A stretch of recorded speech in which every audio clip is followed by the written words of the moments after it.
Thank you, Convener. We've been discussing the improvements to the city for well beyond a decade now, and lots of discussion, encouragement and hope, but frustratingly, very little progress has been made. That's why in 2014, the Inverness Courier launched an attempt to accelerate and inform the process with a welcome initiative called Reinvent the City Centre.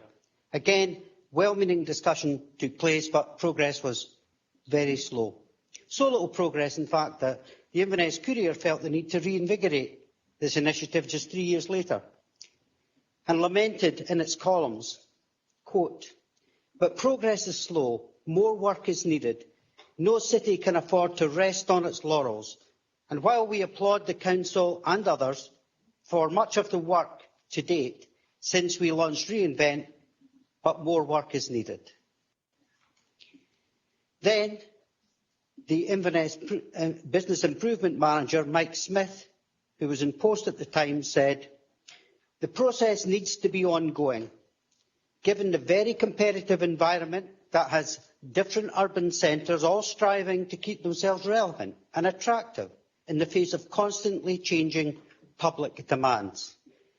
Members, the key priorities for the city and the key objectives are to create a welcoming, friendly and vibrant city, expand and promote the city centre area, its events and business as a destination, attract more people to enjoy the facilities and businesses in the bid area, encourage local, regional and tourist visitors to the centre, create cleaner, more vibrant and attractive city centre.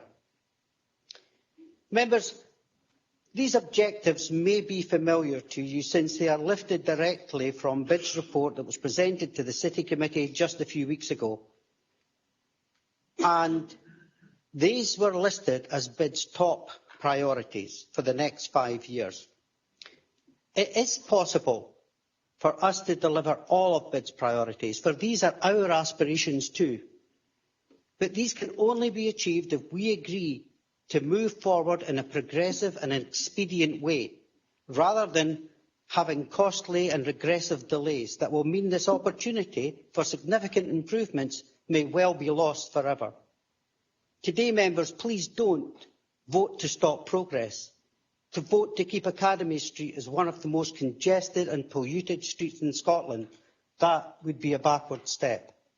Alternatively, you can today, at long last, vote to bring benefit to the City of the Highlands, vote to reduce pollution, vote to reduce traffic flow, vote to reduce health risks and known dangers associated with poor air quality, vote to dramatically improve the city's appeal.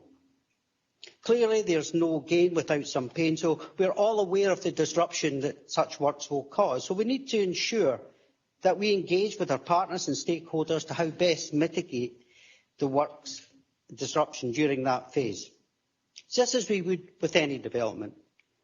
Again, BID's experienced former manager Mike Smith stated 5 years ago, we need to compete with other urban centres.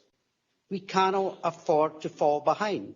In fact, we should be at the forefront, given the importance our city centre is to the economic drivers, not just for Inverness, but as the capital of the Highlands. Members, this Council can today take the next step that will bring the process of transforming the city centre ever closer, to make the city a place that is more attractive, vibrant and a cleaner city, mirroring BID's objective.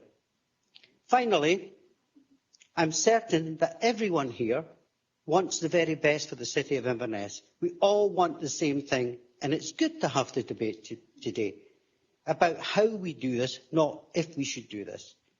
It is for that reason, members, I ask you to support the original decision so we can now move forward. You can be enablers that turn the vision into reality for Inverness. Members, these improvements will not break Inverness, they will make Inverness, so let's get going.